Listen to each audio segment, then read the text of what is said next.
Well, hello, Mr. Bond. Kind of looks like an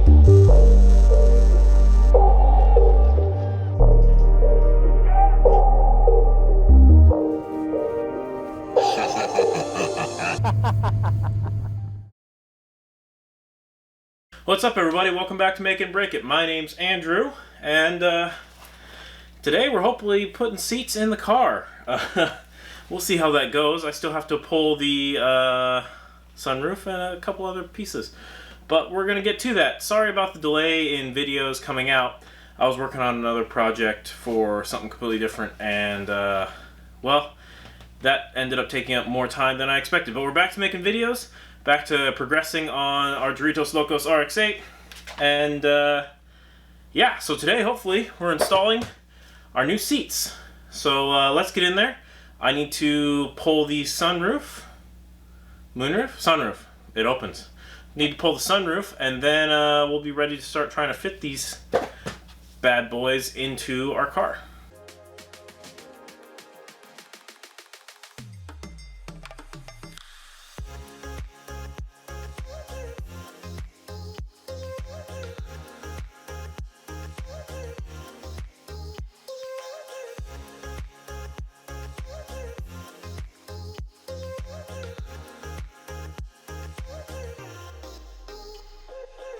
Okay, so we got the finally get inside here and let all this light get destroyed. We finally got our sunroof or sunroof. This is a sunroof. Finally got our sunroof out. It's a little bit of a pain in the ass to pull out the glass, which is very easy. There's just 4 bolts on the inside. These are accessible from underneath. It is 1, 2, and then the same mode 3 or 4. And then basically the glass just lifts up and out. You might have seen that on the time lapse. It took me like 6 seconds to do. But then I spent the next long time working on getting this out. So this thing has a crap ton of bolts holding it in here, all the way down this side, a couple on the front, and then the same going around the other side. But it also has these little things, which are like these little fingers that come through. It's hard to tell, but they actually get deformed and hold it in place off of a post up on the top here. So if we go look inside,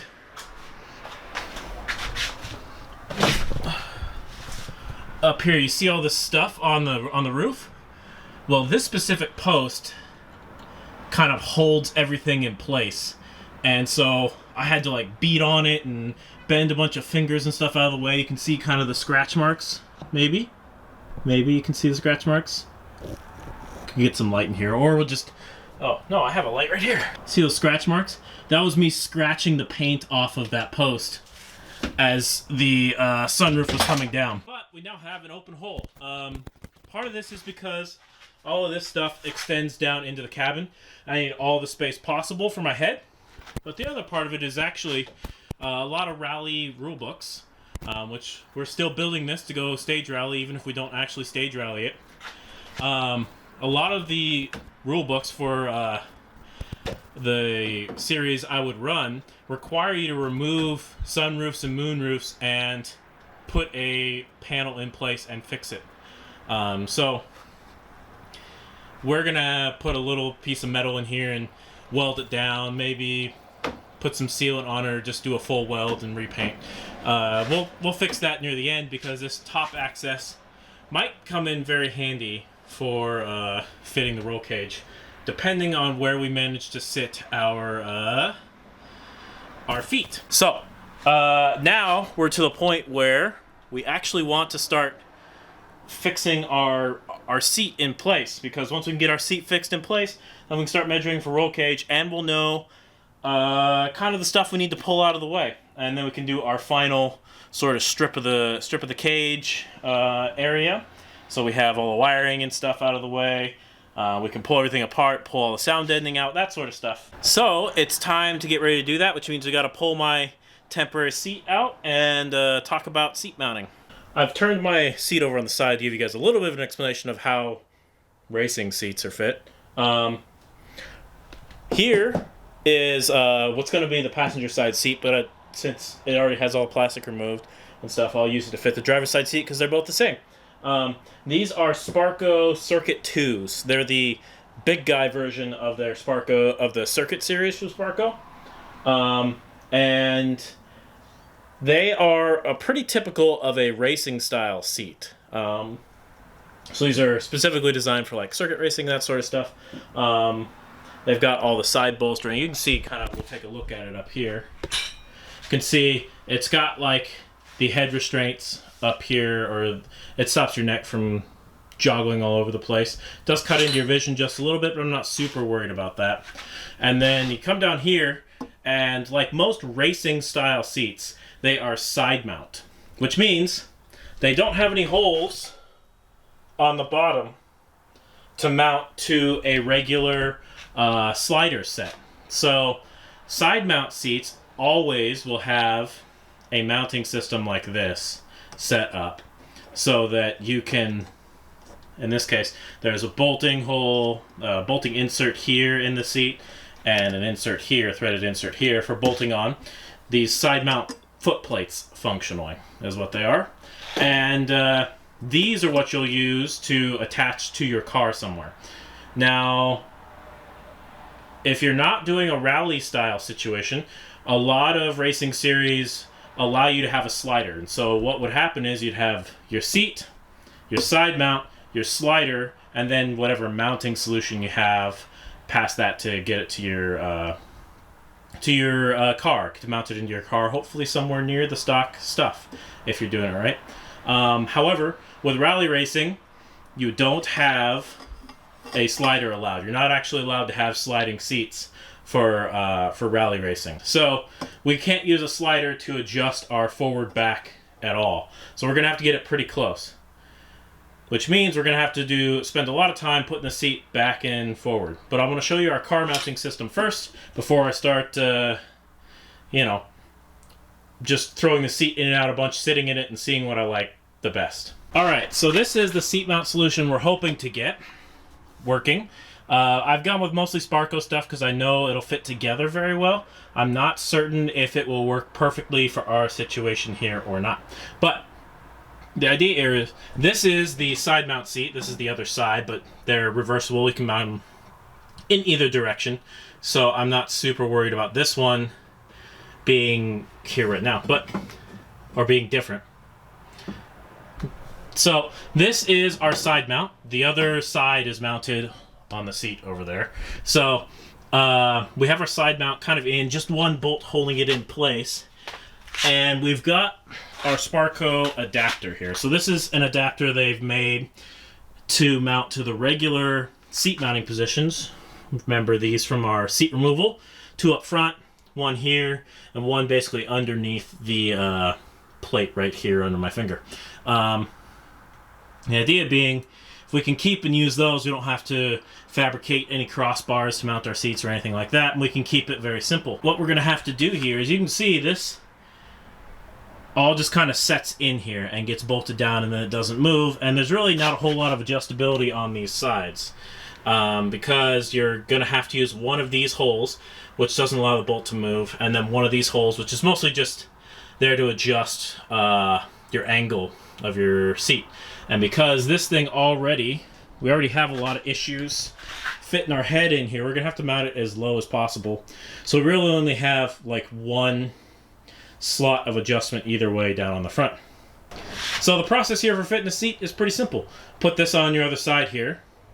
Put the seat in there and get yourself positioned where you like to be positioned for your driving. So, feet up on the pedals and hands on the steering wheel, and find yourself your position here for yourself.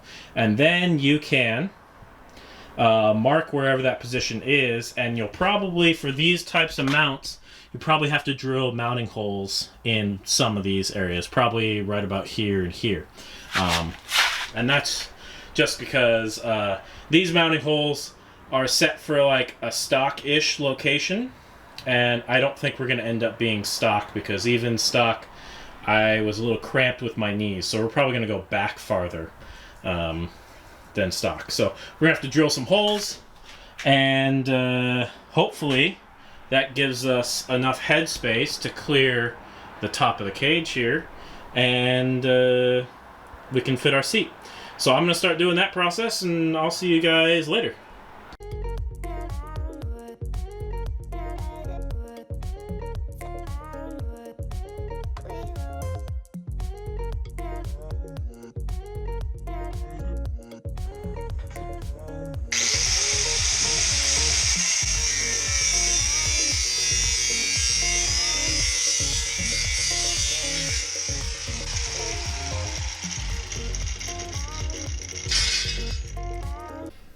All right. We have our seat in what I hope is its final position, because I drilled holes in the base. You can see everything fits in here. The doors close. I did take off, so because we have suicide doors, right? There's a latch right up here behind me. I did take that off because that did seem to be interfering with the, halo, side bolster, head bolster of our seat. But it looks like it's just a small little part that I can just go grind off, so we might do that a little bit later. But we're in, and it fits pretty good. I like the distance to the controls down here, so this other part of the driver's triangle is pretty good. At about a full extension on my leg with a little bit of bend, I hit the limit of the clutch travel.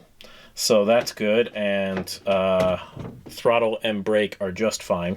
We did end up having to skew. Instead of facing straight, we're actually facing a little bit out. Just for clearance on the inside, because as big as this car is, it's actually very small in the cockpit area for a guy my size. So, yeah, we've got it mostly installed. I didn't install all the bolts, and I didn't install using final hardware because I'm going to have to remove and check out the passenger side here too, because obviously, well, it's a rally car. There's going to be 2 seats, so you need a passenger. So I'll fit that another time. Maybe I'll fit that on another video when we're doing the rest of our stuff. But we're going to do one final check here, and that's with a helmet to make sure our clearance is reasonable.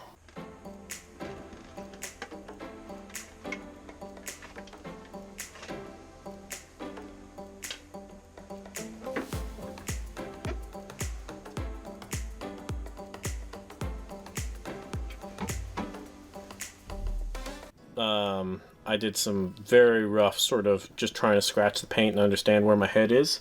My head comes up to right about this dirt line here, which is roughly in line with this little lip back here where the old sunroof would have sat, and kind of what we're targeting as the top of our roll cage. Unfortunately, pretty much every racing body out there requires 2 inches of clearance between the top of your helmet and the top of the cage. This is mostly so that you don't have some bad spine compressions in a rollover accident and paralyze yourself, or at least that's the idea. So we're at least 2 inches off of where we would want to be targeting. So that's not good. And I was taking a look at these mounts, and these seat mounts we got are basically as low as possible without cutting into some of the supports on the floor or basically floor mounting these seats. So that's what we might have to do here. Yeah, so we're gonna have to get ourselves at least 2 inches of clearance. I'm not sure if we have 2 inches of clearance with the stock seats or the stock seat mounts, so that could be entertaining. And I'm certain we're gonna have to cut out some floor stuff. So, like everything else that we do on this channel, it's well, it's getting a little bit more complicated than we originally thought. So yeah, thanks for watching, guys. We'll get back to that next time. Actually, before we can do all that sort of prepping and installing and fabricating, we're gonna have to remove the rest of this stuff out of the interior. So we'll get back to interior clearing and prepping, and yeah, we'll get the seats fitted eventually, and then we'll be able to fit our roll cage and, gosh, be nice to get out onto a racetrack. So thanks for watching. My name's Andrew. Another Make It and Break It YouTube video. Like, comment, subscribe, all the YouTube stuff. Let me know in the comments down below if you run into this problem on your race car. I think for a lot of tall guys trying to get into sports car racing, it's just a problem. So it'd be interesting to hear your solutions. If you got a cool idea, especially if it's an RX-8 idea, let me know in the comment section down below. But in either case, thanks for watching, guys, and I'll catch you later.